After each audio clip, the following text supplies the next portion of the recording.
다시 우리 야고보서 말씀으로 우리가 함께 돌아왔습니다. 야고보서 1장 앞부분의 키워드, 사실은 야고보서 전체의 키워드라고 할 수 있는데요. 가장 핵심되는 단어는 우리가 잘 좋아하지 않는 단어입니다. 시련, trial, 시련이라고 하는 주제가 이 야고보서의 가장 중요한 주제입니다. 편지를 시작하면서부터 야고보는 제일 먼저 이렇게 권면하지요. 너희가 여러 가지 시험을 당하거든. 시험을 당한다라고 하는 것이 하나의 옵션이 아니라 성도의 삶에서 반드시 거쳐야만 하는 must, 반드시 있을 수밖에 없는 상황이다라고 하는 것입니다. 야고보서를 시작할 때 제가 이 야고보의 특징은 좀 직설적이다라는 말씀을 드렸습니다. 빙빙 둘러서 얘기하지 않고 직설적으로 이야기하고, 길게 얘기하지 않고 단도직입적으로 짧게 이야기하고, 추상적인 어떤 설명을 구체하게 많이 하지 않고 아주 구체적으로 직접적으로 적용한다. 이게 야고보의 특징이라고 말씀드렸는데요. 그 특징처럼 이 야고보가 여러 가지 시험들을 이야기하면서 오늘 본문에서 제일 먼저 이야기하는 것은 가장 현실적인 시험, 그리고 가장 실제적인 문제를 다루고 있습니다. 바로 가난과 부, 돈의 이슈를 야고보는 가장 먼저 다루고 있습니다. 9절과 10절 말씀 우리 이미 읽었는데요. 제가 다시 한번 읽어보겠습니다. 9절과 10절. 낮은 형제는 자기의 높음을 자랑하고 부한 자는 자기의 낮아짐을 자랑할지니. 두 그룹을 비교하고 있죠. 9절에서는 낮은 형제, 그리고 10절에서는 부한 자, 이렇게 두 그룹을 비교하고 있습니다. 낮은 형제라고 하는 말은 여러 가지 상황을 의미할 수 있습니다. 우리의 삶이 낮아지는 경우, 여러 가지 경우가 있겠죠. 그렇지만 바로 뒤에 쌍으로 이어지는 표현이 부한 자들이라고 하는 것을 통해서 우리가 비춰봤을 때 아마 여기서 말하는 낮은 자라고 하는 것은 경제적인 측면에서 가난한 자들을 1차적으로 의미할 것입니다. 가난한 자와 부한 자에 대해서 야고보가 가르침을 지금 주고 있는 것인데요. 오늘 본문을 묵상하면서 가장 먼저 눈에 들어오는 사실 한 가지는 시험이라고 하는 것이 가난한 자들에게만 닥치는 것이 아니다라고 하는 부분입니다. 여러 가지 시험, 너희가 여러 가지 시험을 만나거든 이라고 이야기할 때 야고보는 가난한 자들에게만 타겟으로 말하지 않고 있습니다. 낮은 형제는 이렇게 하라 라고 말하고 있지만 동시에 부한 자들은 또 이렇게 하라. 낮은 형제들에게도 시험이 있고 부한 자들에게도 시험이 있다라고 하는 것을 동시에 말씀하고 있는 것이죠. 각자가 처해 있는 상황은 달라 보일지 모르지만 가난한 자는 가난한 자들 나름대로의 시험이 있고 부자들은 부자들 나름대로의 시험이 있다라고 하는 것입니다. 양쪽이 각각 다른 시험을 받고 있는데요. 생각해보면 시험의 내용, 시험의 핵심은 동일하다, 똑같다고 생각합니다.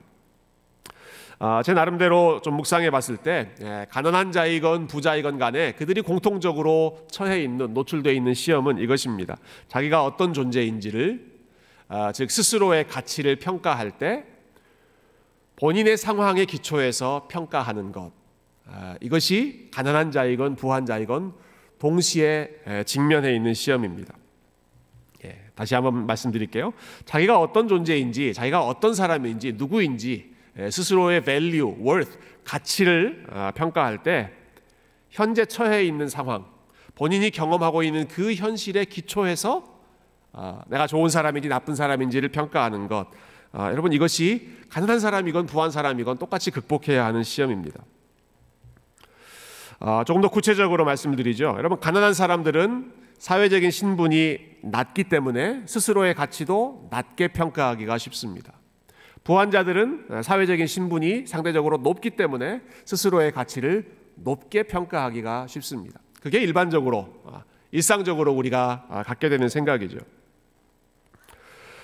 자신들이 가지고 있는 재산이나 혹은 자신들이 가지고 있는 사회적인 지위가 본인들의 value, 본인들의 가치를 보여준다라고 생각하는 것이 일반적으로 세상에서 생각하고 있는 원리입니다.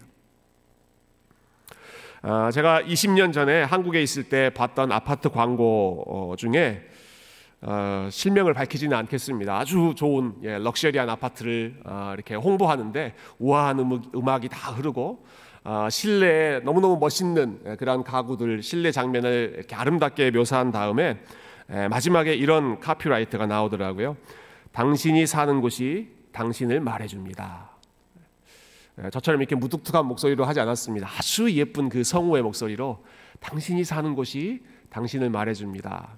무슨 말입니까? 내가 어느 정도 아파트에 사느냐, 내가 어느 정도 집에서 사느냐가 내가 누구인지를 말해준다 하는 것이죠.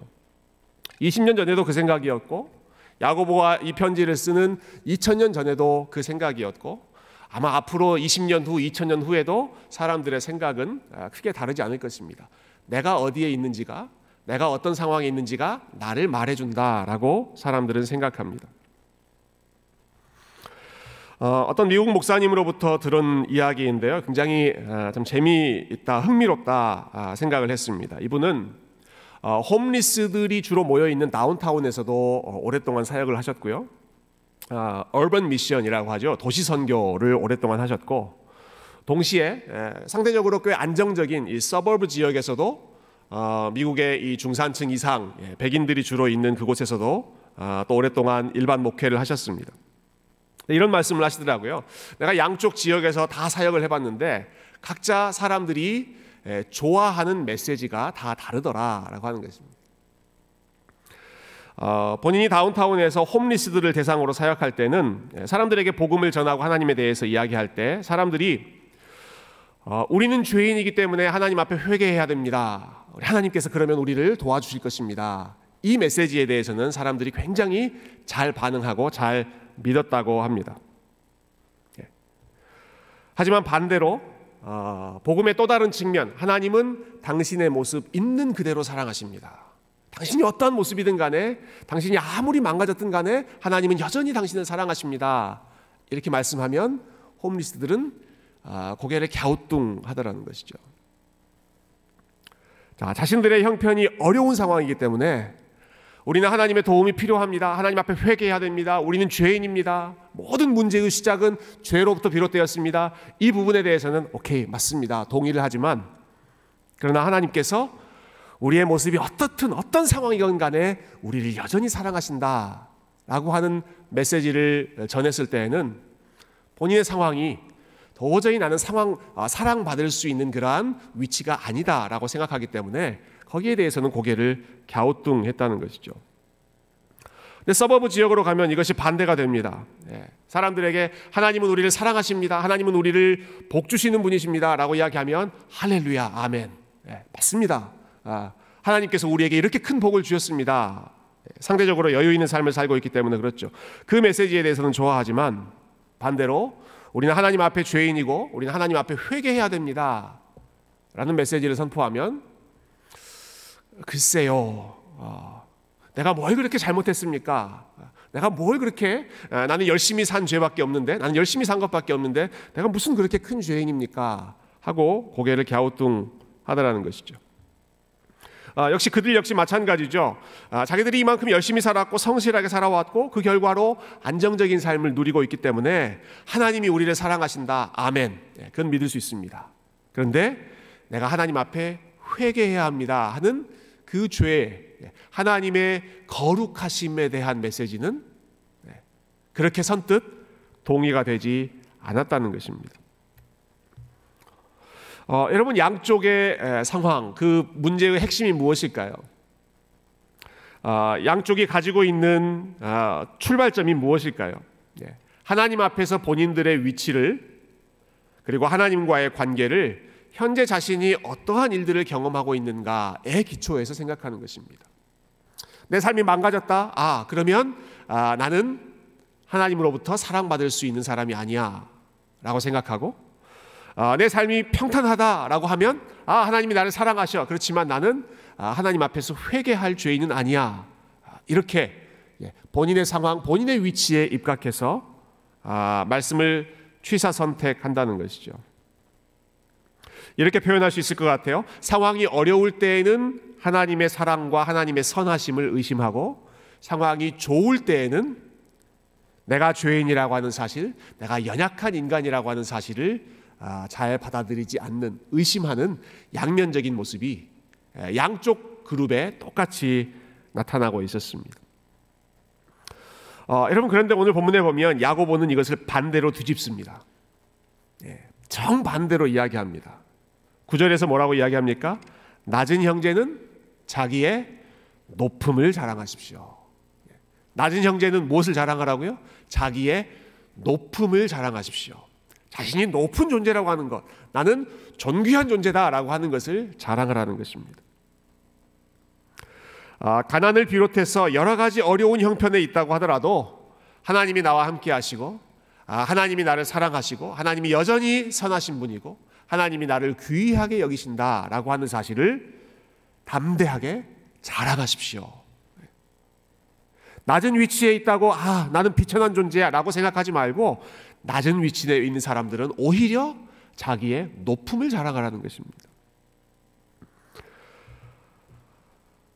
10절 말씀에서는 어떻게 이야기하죠? 부한 자들에게, 부한 자들은 무엇을 자랑하라고 합니까? 부한 자는 자기의 낮아짐을 자랑하십시오. 부한 자는 자기의 낮아짐을 자랑하십시오. 자기가 낮은 존재라고 하는 것을 기억하고 자랑하십시오 하는 것이죠. 흥미로운 사실 한 가지는, 여러분, 야고보가 이 가난한 자들에 대한 가르침보다 부자들에 대해서 훨씬 더 길게 경고하고 있습니다. 방금 읽었던 10절과 11절 말씀 보시면, 우리 한번 같이 10절과 11절 읽어보실까요? 10절 11절 시작. 부한 자는 자기의 낮아짐을 자랑할지니 이는 그가 풀의 꽃과 같이 지나감이라. 해가 돋고 뜨거운 바람이 불어 풀을 말리면 꽃이 떨어져 그 모양의 아름다움이 없어지나니 부한 자도 그 행하는 일에 이와 같이 쇠잔하리라. 아멘. 부요한 자들, 부자들이 자랑해야 될 것은 무엇입니까? 하나님이 나를 이렇게 복을 주셔서 내가 이만큼 많이 소유하고 있다, 내가 이만큼 좋은 상황이 되었다, 본인이 가진 것을 자랑하는 것이 아니라, 부한 자들은 내가 가지고 있는 것은 아무것도 아닙니다. 나는 하나님 앞에서 아무것도 아닙니다. 인생이라고 하는 것은 마치 풀의 꽃과 같이 뜨거운 바람이 불면 쉬 사라져버리는 지극히 연약하고 볼품없는 것에 불과합니다. 이것을 겸손하게 부자들은 자랑하라는 것입니다. 인간의 영광, 인간의 자랑거리가 얼마나 사소한 것인지를 자랑하고 그것을 기억할 수 있는 겸손함을 부자들에게 요구하는 것이죠. 17세기 영국에서 목회하던 참 탁월한 목사님들이 많이 계셨는데요. 청교도 목사님 중에 존 플레이블이라고 하는 분이 계셨습니다. 이분은 청교도 목사님들 중에서도 제일 그 고난을 많이 겪으셨던, 정말 어려움을 많이 겪으셨던 분인데, 이분이 남긴 책 중에 영어로는 Keeping the Heart, 우리말로는 마음 지키기, 이렇게 번역된 책이 있습니다. 마음 지키기, 즉 성도들이 자기의 마음을 지켜야 하는 것. 잠언에 있는 말씀이죠. 지켜야 할 어떤 것보다도 자기 마음을 지키는 것이 가장 중요하다. 그 텍스트를 가지고 설명한 책인데요.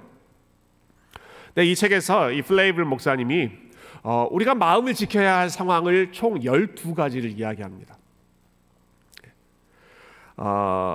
우리가 마음 지켜야 할 상황이 여러 가지 있겠죠. 경제적으로 어려울 때도 있고, 그 책에 나오는 내용, 건강 문제가 생겼을 때, 교회 문제가 생겼을 때, 사람들로부터 미움과 핍박을 받을 때, 그리고 국가로부터 심지어는 핍박을 받을 때, 전쟁이 발발했을 때, 이러한 여러 가지 어려운 상황 속에서 우리가 마음을 지켜야 한다.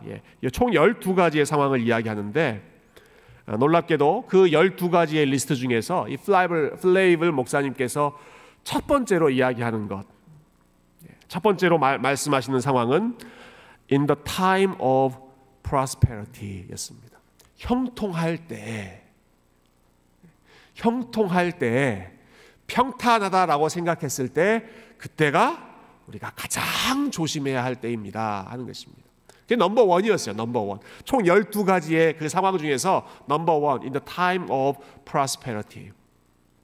아무런 문제가 없다고 생각하는 바로 그때가 가장 큰 문제이고, 모든 것이 평안하다라고 생각하는 바로 그때가 우리의 마음을 지켜야 할 가장 위태로운 때다라고 하는 것이죠.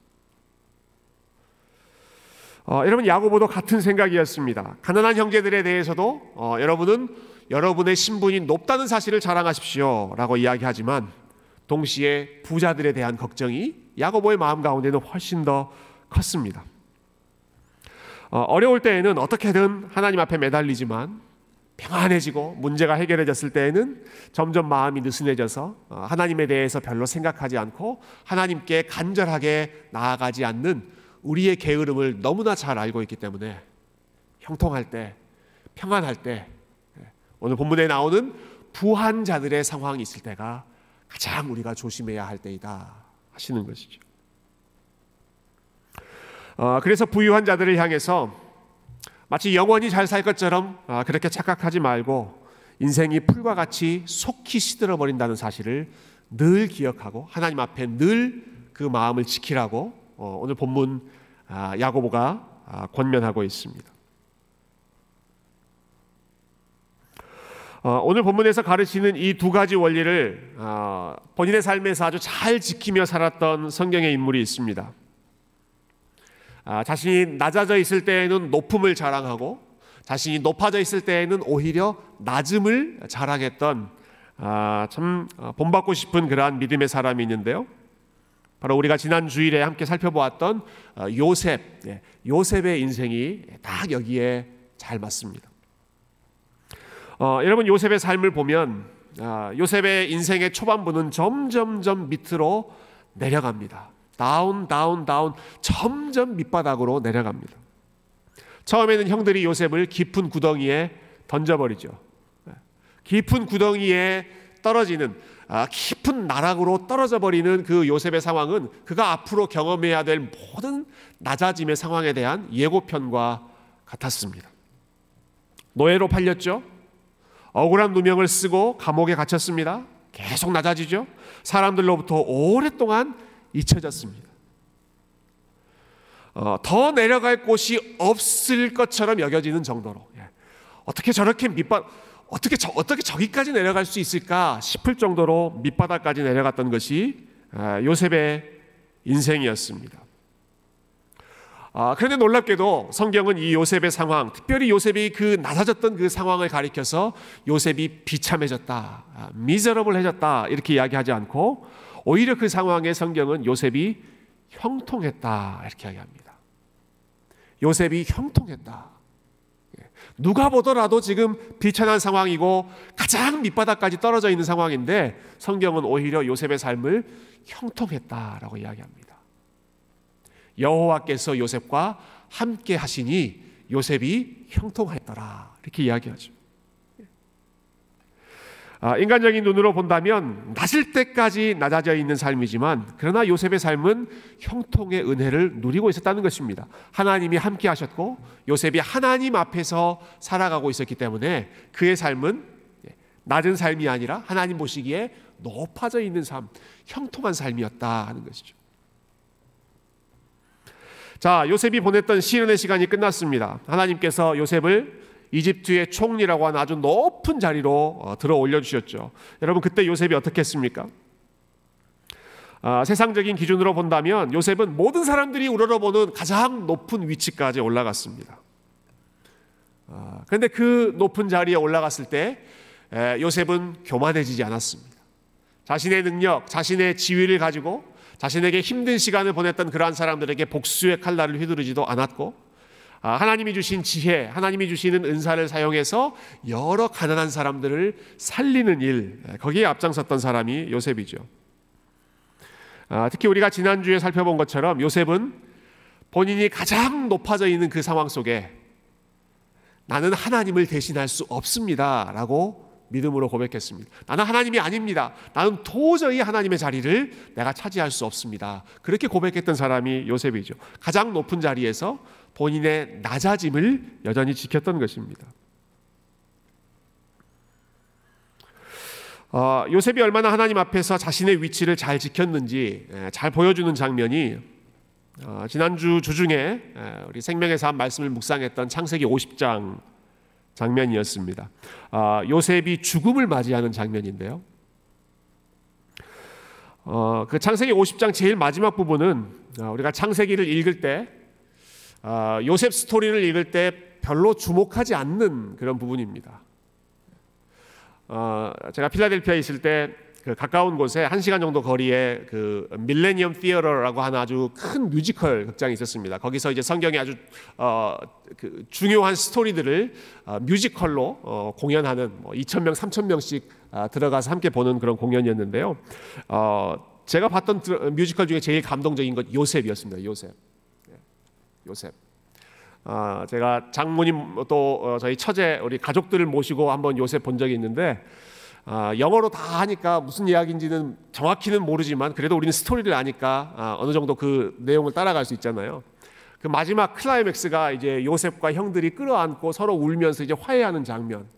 그러면 사람들이 막 환호하고 박수를 치는 장면. 이제 그게 뮤지컬의 그 마지막 장면이었습니다. 우리도 일반적으로 그렇게 생각하죠. 요셉의 인생에서 하이라이트, 클라이맥스라고 하면 요셉이 이집트 총리가 되는 순간이라든지 아니면 형들과 화해하는 순간, 이게 요셉의 인생에서 하이라이트, 가장 클라이맥스라고 생각합니다. 근데 성경의 관점이 좀 다르더라고요. 제가 지난주에 이 부분을 읽으면서 정말 깜짝 놀랐습니다.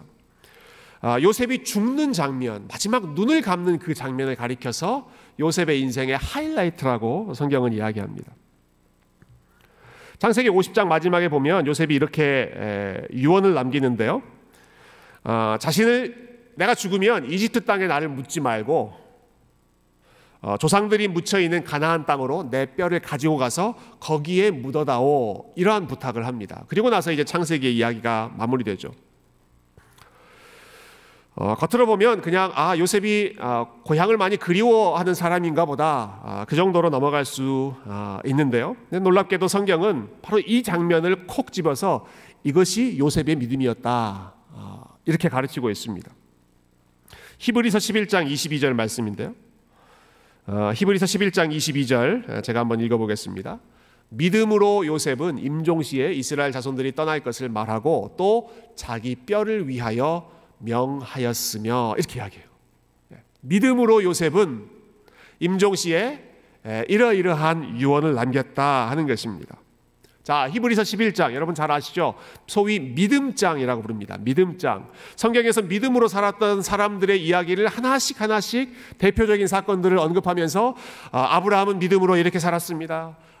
또 이삭은 믿음으로 이렇게 살았습니다. 모세는 믿음으로 이렇게 살았습니다 하는 한 사람의 믿음의 이야기를 열거해 놓고 있는 내용이 히브리서 11장입니다. 여러분, 요셉의 믿음에 대해서 우리가 할 수 있는 말이 얼마나 많이 있겠습니까? 그 힘든 고난의 시기를 믿음으로 잘 버텨낸 것, 참 대단한 일이죠. 여러분, 그 힘든 성적인 유혹에서 순결함을 지켰던 건 놀라운 일입니다. 억울한 누명을 뒤집어 쓰고도 감옥에서도 묵묵히 인내하고 결국에는 믿음으로 이집트의 총리의 자리까지 오르고 그 자리에 올라서도 형들을 심판하지 않고 형들을 화해하고 용서하고 모든 것을 품는 하나님의 관점으로 본인의 인생을 풀어냈던 그 모든 모습, 여러분, 요셉의 삶에 믿음으로 살았던 증거가 너무너무 많이 있습니다.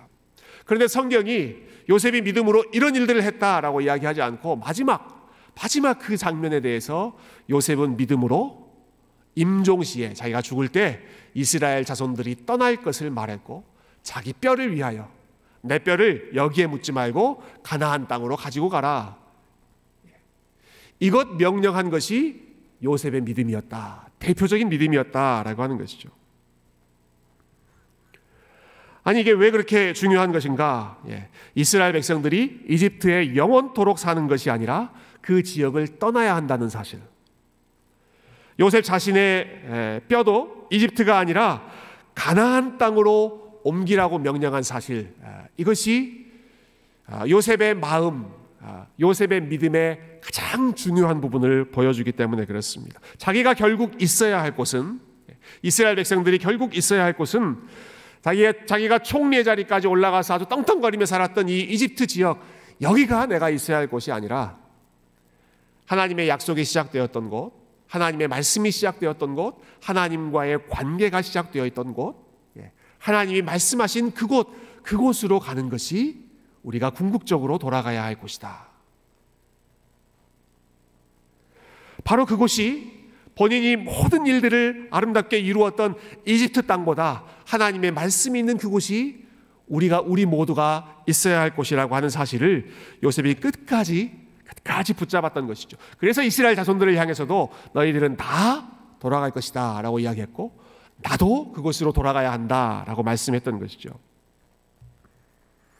아무리 이집트에서 수십 년간 총리의 자리에 있으면서 가장 높은 자리에 있었다고 할지라도, 그러나 요셉이 하나님 앞에서 인간이라고 하는 것은 결국 한갓 흙으로 돌아갈 수밖에 없는, 뼈로 돌아갈 수밖에 없는, 진토로 돌아갈 수밖에 없는 지극히 연약한 존재에 불과하다는 사실을 끝까지 기억했다는 것입니다.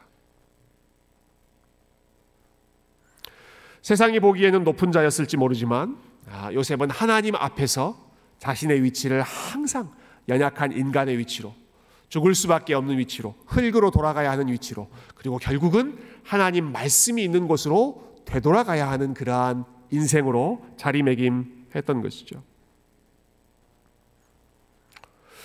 여러분, 이처럼 요셉은 내가 누구인가, 자신이 누구인가 하는 자신의 정체성을 본인이 눈에 보는 현실, 본인이 경험하고 있는 그러한 삶의 현실에 기초하지 않고 하나님의 말씀에 두었습니다. 아무리 본인의 삶이 밑바닥까지 떨어져 있는 것 같아도 하나님이 함께 하시고 하나님이 요셉의 삶을 귀하게 여기신다, 그 말씀 때문에 하나님 안에서 형통한 삶을 누렸고, 아무리 본인이 사람들이 우러러보는 높아져 있는 자리에 있다고 하더라도, 아니, 하나님 앞에서 인간은 아무것도 아닌 존재야, 우리는 믿음으로 살아야 돼, 아무것도 아니야, 인간은 순식간에 사라져버리는 아무것도 아닌 존재야, 끝까지 겸손한 마음을 지켰던 것이죠. 여러분, 요셉이 그렇게 살 수 있었던 비결, 끝까지 그의 마음을 지킬 수 있었던 힘은 요셉의 마음속에 바로 이것이 가장 중요한 원리였기 때문에 그렇습니다. 내가 하고 있는 모든 일을 하나님께서 보고 계시고, 하나님께서 알고 계시고, 나의 삶을 궁극적으로 평가하고 판단하시는 분은 세상 사람들이 아니라, 심지어는 나 자신도 아니라 오직 하나님만 모든 것을 판단하신다. 오직 하나님만 모든 것을 알고 계신다. 그것이 요셉의 마음 가운데, 요셉의 생각 가운데 가장 중요한 부분을 차지했기 때문에 그가 낮아져 있을 때에도 하나님 앞에 서 있었고, 그가 높아져 있을 때에도 하나님 앞에서 자신의 위치를 겸손하게 기억할 수 있었습니다. 야고보 역시 마찬가지였습니다. 오늘 본문 마지막 12절 말씀을 우리 함께 읽고 오늘 말씀을 정리했으면 좋겠습니다. 12절 말씀 우리 같이 읽어보겠습니다. 시작. 시험을 참는 자는 복이 있나니 이는 시련을 견디어낸 자가 주께서 자기를 사랑하는 자들에게 약속하신 생명의 면류관을 얻을 것이기 때문이라. 아멘. 여러분, 어떤 사람이 복이 있다고 말씀하고 있습니까?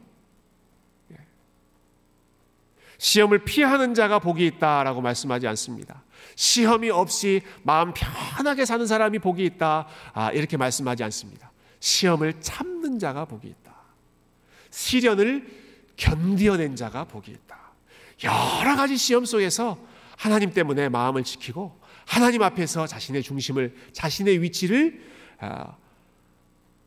세상의 관점, 인간의 관점이 아니라 하나님의 관점으로, 말씀의 관점으로 끝까지 자기의 마음을 지키는 자가, 그 사람이 복이 있다. 하나님이 보고 계시지, 하나님이 알고 계시지, 결국 하나님께서 모든 것을 공의롭게 아름답게 판단하시겠지. 이 마음을 놓치지 않고 언제나 코람데오 하나님 앞에 서 있는 요셉과 같은 인생, 야고보가 가르치는 이 믿음의 원리로 살아가는 인생이 우리 하나님 보시기에 가장 복된 인생인 줄로 믿습니다. 시험을 견디어낸 자에게 주시겠다고 약속하신 생명의 면류관, 여러분, 이 면류관, 우리 하나님의 칭찬, 하나님의 인정을 사모하는 마음으로 저와 여러분의 삶에 일어나는 여러 가지 시험들 속에서 우리가 가난할 때나 부할 때나, 우리가 낮아져 있을 때나 아니면 하나님의 은혜로 높아져 있을 때에나 언제 어떤 상황에 가서든지 우리 하나님 보시기에 신실하게 믿음으로 걸어가는 귀한 주님의 백성들 다 되시기를 주님의 이름으로 축원드립니다. 함께 기도하겠습니다.